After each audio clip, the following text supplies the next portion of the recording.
Hi everyone, welcome back to Ana Dialogue, the dialogue on analog music reproduction. In this episode, we're gonna give you a full and detailed course, a 101 course on vinyl records. A survival toolkit, the basics to know how to handle, what to look for, how to play them properly, all together. Ready for it? Let's go!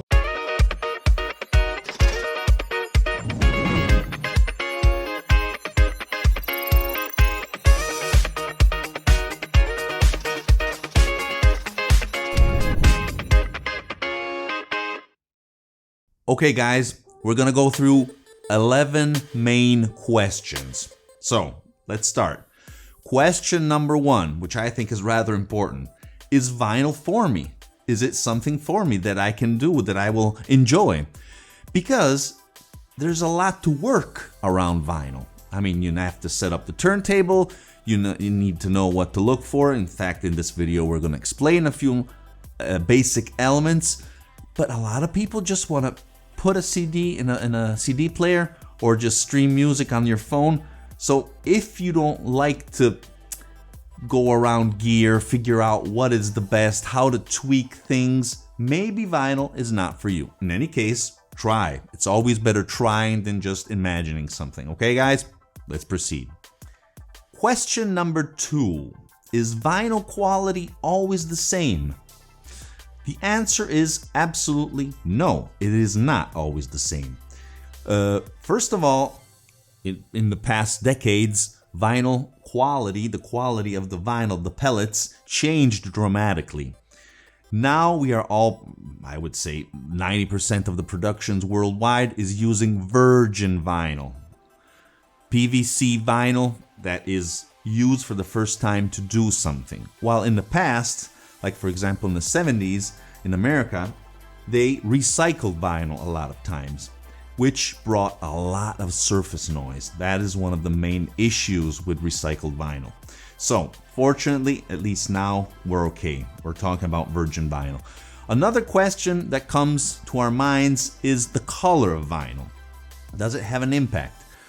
Okay, so parenthesis, I just want to give you some information on what's happening. I'm going to discuss all these topics and you're going to find links to the videos I'm going to suggest, because I did a lot of videos on all these topics, in the video description. I'm not going to put the cards up here, I can only have 5. So check the video description to have all the topics and the related video if you want to go more in detail, obviously. Okay, let's jump back to our vinyl quality. For example, the color of vinyl. I made a video. Check it in the video description. I'm just going to say that I did some research, contacted people, and I also did a test, and in the end, there isn't now that much difference. In the past, there was. It was much more noisy. In any case, if you check the video, the different manufacturers all say, or almost all say, that black vinyl is the best of the best. For various reasons, and I invite you to check that video to discover why. In any case, the best type of vinyl is the black or the translucent, which is just the normal color of vinyl. Just pure, simple vinyl. Those are the two best. The worst are supposed to be the glow-in-the-dark type. That is they're really bad. And also, if you're buying, I know they're cool, but picture vinyls, because the vinyl layer is very, very, very teeny in order to have a picture underneath, a piece of paper. So avoid those. The quality is terrible. Okay, guys, let's proceed. Question number 3. Are all records, all editions of an album the same? I mean, I go in a shop, I can find actually an edition by Music on Vinyl, Simply Vinyl, or maybe I could see something a little more fancy like Music Matters or Analog Productions, etc., etc. So obviously we have two types of problems here. The first problem, the first aspect we must take into consideration is the originals, okay? Then we'll talk afterwards of the difference with reissues, remastering, repressing. In any case, we have the originals on one side, and then everything that comes after that. We could call them reissues in just one word. because they may be much worse, and usually they are, or at least a little worse than the originals. That's why it's always a good idea to go and hunt the originals, but that's not always 100% valid. A lot of audiophile labels, again, I made a video on this, check it out in the video description. Several audiophile labels have collected the master tapes, and if we're talking about recordings of the past century, and reissued extremely high quality versions of that album. Obviously, they're gonna cost a little more. So you're gonna have to try to understand which is your path. In any case, there is a huge difference. Unfortunately, there are a lot of labels, like the ones I cited before, that use digital source material. So that's another issue coming inside here. See, all the different aspects you have to keep in mind, because it's much more easy and it's much more cheap to produce now reissues of, I don't know, Led Zeppelin, Pink Floyd, just coming from a digital file. Sometimes, even worse, they're the files used that have been mastered for the CD, just directly printed, pressed on vinyl. Ooh, that's going to be really bad. We want dedicated mastering. That's something, obviously, it's impossible to know. I mean, you should ask the engineer, you should ask the label, and they're not going to answer you. So we do have some problems with vinyl, and these aspects, these parameters do change the quality. So if you can, sometimes these things are indicated. Try to look for these. For example, if we're talking, I don't know, a Pink Floyd album, we want the best thing would be, and even normal priced versions. We're not always talking about hot audiophile $70, $30, $50 editions. No, even $20 editions, but sourced from the original master tapes. That's paramount, guys. When we have an AAA, a completely analog production record, it's always going to be better than a digitally sourced record. If we're talking about the past recordings of the past century. New recordings are already recorded in digital, so who cares? Let's proceed. Question number 4. So what is the difference between an original, a repress, a reissue, and a remaster? It can be confusing. So an original, obviously, is the first edition of that record that came out. We can have immediately after, or after some years, a repress, where everything is identical to the original. Okay? A repress has to be identical. Otherwise, sometimes further ahead in time, or even shortly after, we could have a reissue. Okay? With a reissue, something has changed. Maybe there's something more. Maybe the graphics are different. Maybe there's a logo. Maybe they also did a remastering, as we will see. Something changed from the original pressing, the original edition, okay? After that, we have the most, we could say, extreme of all, which is a remaster. Not always that's something positive. A remaster may be something much worse than a normal reissue or a normal repressing or the original.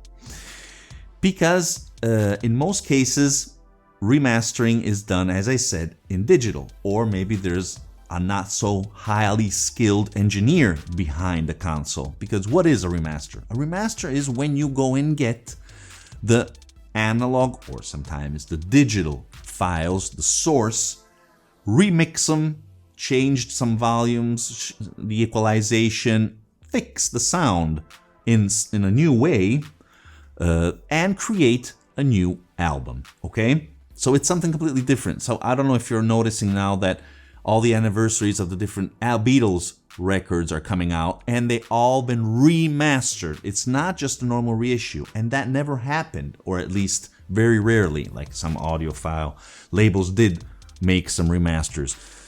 But usually it was the final master. They did not change that much, or maybe they didn't change actually anything, especially if we're talking about the Beatles. Other bands, it's different. But for the Beatles, now we had Sgt. Pepper, the White Album, Abbey Road. All these are new masters. They got the session tapes, they got the main recordings done in the studio, and start to put them back in the multi-track and in some cases in the digital environment, retouch them a little bit, fix them, or simply keep everything in analog, very difficult to do, and then press a new version. And things are different. The sound will be different, okay, from the original. Let's proceed. Question number 5. How do I handle my records? Well, first of all, one important thing is how to really handle them with your hands. Never touch a vinyl record because you're going to leave your fingerprints, your oils, which then going to be distributed by the stylus. So it's always a bad idea. Do not do that. It is difficult to take out a record from a sleeve, actually. It may be something obvious, but there is a technique, very easy. You have to put your hand inside, try to, with the fingers, find the center of the album, put your thumb here, and extract it. This is how you take out a record from a sleeve. Even if you're going hunting for used records, if you're not using this proper way, people might get angry with you. So be careful. I mean, it's not only a matter of scratching, but also a matter of being polite and showing that you know what you're doing. That's something positive and important to do. Okay, guys? But apart from this, handling isn't just this. Handling is also taking care of your records. Because we have a huge enemy here. Dust. Which is connected to the principle of anti-static, because unfortunately these records are pieces of plastic. Sometimes even the outer and inner sleeves are made of plastic. Static electricity builds up and attracts dust. During playback, if you don't have a cover which is closing the record, or simply if you let them lying around, never do that. Always put back your records and immediately put them back on the shelf. That's another tip there. So we have to defeat dust. What do we have to do that? Well, first of all, check the video description because I just made a video on the best type of inner sleeve. That's already a big help because when you put them, pull them out, put them back in, these records are getting charged, unfortunately. So it is an issue. Plus, a good idea before, as soon as you put your record on the platter, or if you keep it in your hand, a good idea, it's not cheap, is to use a Milty stat gun. There's also other solutions. I made a video on anti-static problems and issues and how to solve these, so check the video description.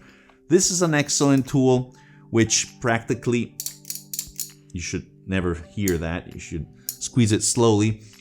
It ionized the surface and practically kills off static. It's the only thing that really does help. And it's not snake oil. I mean, if you put a record which is statically charged, you're gonna hear the crackle in the pickup from the cartridge. So it's always a good idea to kill that darn static. Absolutely. Plus, you need to use an anti-static brush. The correct way is to keep the record in your hand and do this. Nobody does it, or at least it's not easy to do. You just want to put your record on the platter and make it spin and just hold this firmly in your hands, and the record is going to pass underneath the brushes. Yes, but that's going to charge it a little bit. That's why it's a good idea to brush it first and then use the Milty gun, the Zerostat gun. In any case, first of all, try to use an anti-static brush. Like this one from Audioquest also has this part in metal, so it discharges a little bit of the charge. And as I said, try to use the Milty gun after. Why is this? To keep out dust. We want dust-free records. It's not only a matter of quality, because otherwise you're gonna have those clicks and pops. Most of my records, they're dead silent. I don't know why people don't believe it. They're dead. I want dead silent records. So pay attention to this. If you treat your records in the proper way, you're gonna have dead silent records. And these are little tricks, well, not tricks, standard procedures, I would say, to keep dust-free the record. Another important thing, the stylus itself, it's gonna drag around dirt and crap. You can use the standard little brush that comes together with it. Otherwise, it's better to have something like this, like the Moon Gel or the Onzow Zerodust, where you just dip in like this, see? The stylus very gently and it picks up the dirt. Let's proceed. Question number 6. How important is the phono cartridge? And which type should I choose? I deliberately wanted to put a little accent here, highlight this topic, because it is rather important, and sometimes people tend to forget this, especially newbies. The cartridge, at least in my opinion, is the top most important part of your turntable. I would say more than the arm, more than the phono preamp, more than the turntable itself. It's the core, it's the heart, it's going to give the sound, the quality sound that you're looking for. If you have a crappy cartridge and all the rest is perfect and great and audiophile grade, the sound is going to be shitty. Sorry, guys, but that's the truth, unfortunately. So try to get the best cartridge you can. Put all the budget there and get a normal type of turntable. Not a disgusting, crappy turntable, obviously, but a decent quality turntable, but a very good cartridge if you can, obviously. Which type do we have? Well, we have MC, moving coil, MM, moving magnets, and much more rarely encountered, moving iron. There's also other types, but these are the main types, actually.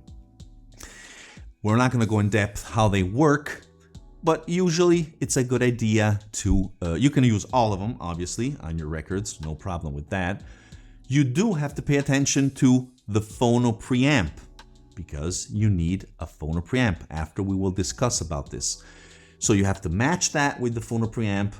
Phono preamp has to be capable of dealing with that cartridge. Nowadays, the phono preamps are very flexible. They can deal with anything unless you go and find something very esoteric, very specialized, very strange. So no, there isn't a true problem there, especially if you're choosing moving magnet cartridges. That's more easy to handle because it has a more, the signal has more strength than a moving coil. Plus, you also, and this is something a lot of people don't mention, you should check the compliance and relationship with the resonance of your tone arm. This is very complicated. I'm not going to say anything, but it's a good idea to check this. I made a dedicated video where you can easily follow me and calculate the right weight, the mass actually, of the tone arm, and match it with the correct cartridges, vice versa. Okay? Check the video description for a link. Let's proceed. Question number 7, very simple. How do I connect my turntable to my amp, to my receiver? How do I connect them in general? It may seem very something simple, but it's good to go through this again once in a while, every once in a while, especially for newbies. You have your turntable. Hopefully you do not have a phono preamp built inside. If you do, then at that point, if you do, you can connect it directly to the amplifier or to the receiver.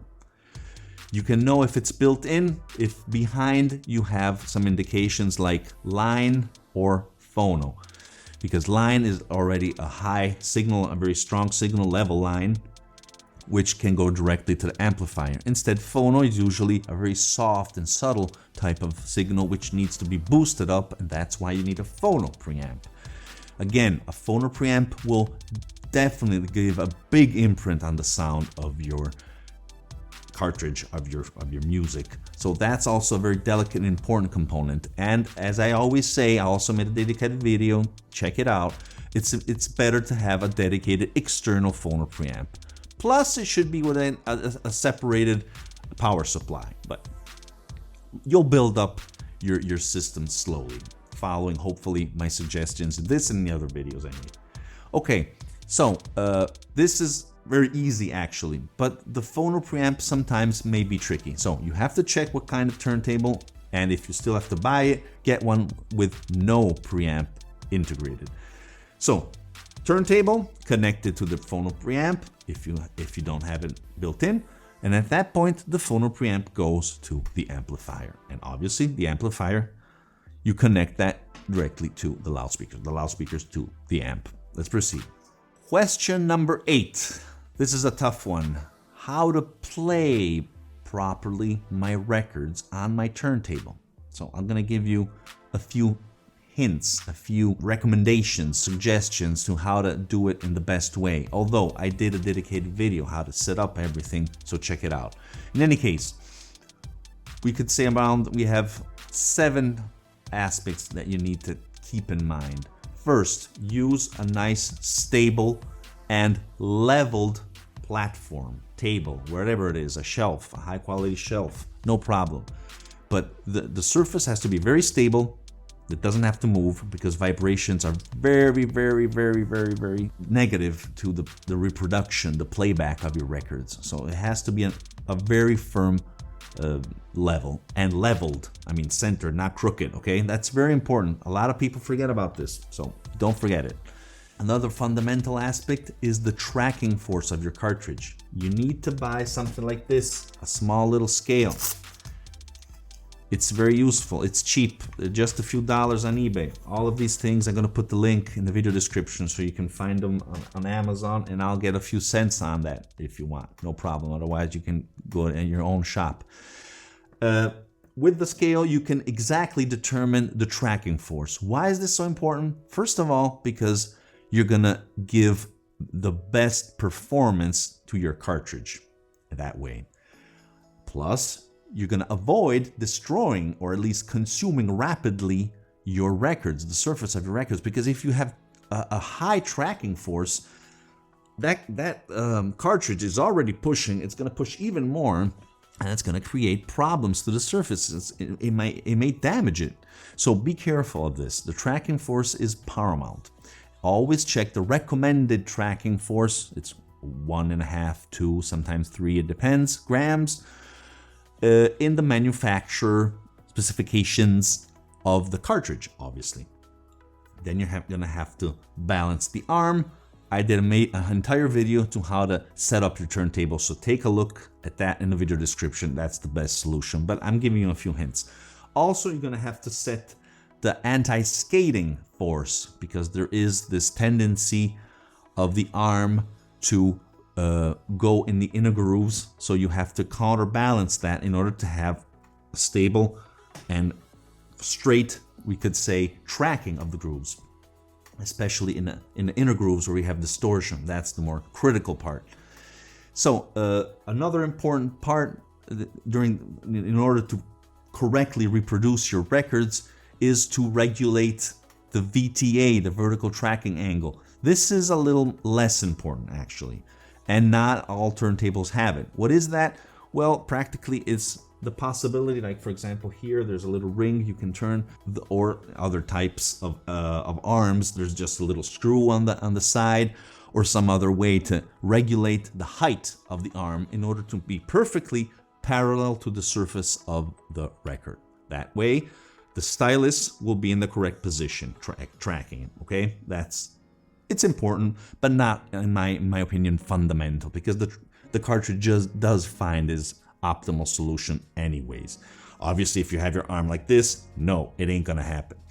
So, apart from that, another important part, this one is fundamental, is the correct alignment of your cartridge. You can't just pick up your cartridge, put it here, screw it in, and off we go. No, unfortunately, you need to align it, which means the proper direction, because sometimes the cantilever isn't straight. Plus, you need to know the correct distance of the cartridge. And there are specific alignment protractors, that's how it's called, to determine the best position, the correct position of your cartridge. So again, check that video to have a little more details. I forgot to mention, 2 other things I think are important. A high quality mat. Again, I made a dedicated video to mats. Check it in the video description. Surely not this one made of felt. And sometimes it's useful, especially if you want to have, if you have problems with a warp record, or you just have a specific type of turntable that needs more stabilization. A good idea is to have a quality clamp, or simply also called sometimes a stabilizer, which doesn't clamp that much, but it stabilizes, it couples the record with the platter and has a more homogeneous rotation. I don't find great benefits in this, I must admit. In any case, that is something to keep in mind. Let's proceed. Question number 9. How do I play different records, old records? Like, for example, 45s, singles. You've probably seen these singles, these small little records where they have a big hole in the center because that was used with disc changers. So they had a different type of handling of the record in order to move it. In order to play it in our home systems, you need a very simple thing, an adapter, a 45 RPM adapter like this. So you just put it on the spindle, there you go, and then set the record. Obviously, you need a turntable that is capable of doing 45 RPM. I would say 99% of the turntables out there do have 45 RPM. Things get a little more difficult when we're talking about 78s. Yes, 78s usually means shellac records, very, very old records, and at a certain point you might be interested in doing that. That's a little more difficult to find on a turntable. Like this one, the SL-1200G by Technics has 78 RPM, but it is something not that easy to find. So keep it in mind if you want to buy a turntable and you want to explore that type of recordings. Although I did a dedicated video on how to correctly reproduce 78 RPM records, small guide, so check that video. In any case, you need to know that you need a dedicated type of cartridge of stylus to play them. There's also different equalizations actually, but don't worry, I mean, to have a decent reproduction, a decent experience, you do need at least a dedicated cartridge for this wider type of grooves. This is microgroove. The classic 33 RPM vinyl records have a microgroove and they have a micro stylus. The past ones were much more large. Plus, you should keep in mind that even the tracking force is completely different and they might break. They're very brittle. So be careful when you handle this type of records. In any case, you need a large type of stylus, plus it has to be obviously a mono type of stylus. This is a little more complicated to handle. I also did a dedicated video on how to correctly reproduce mono recordings. They're not only 78s, obviously. We have a good number of high quality recordings on our 33 RPM vinyl, which need a proper setup, a mono setup to play. Because unless you're using one single speaker, that was the original true mono, you're gonna need or a mono cartridge, or better both, a button to switch from stereo mode to mono mode on your amplifier, or use an inverted Y wire where you combine the signal in one.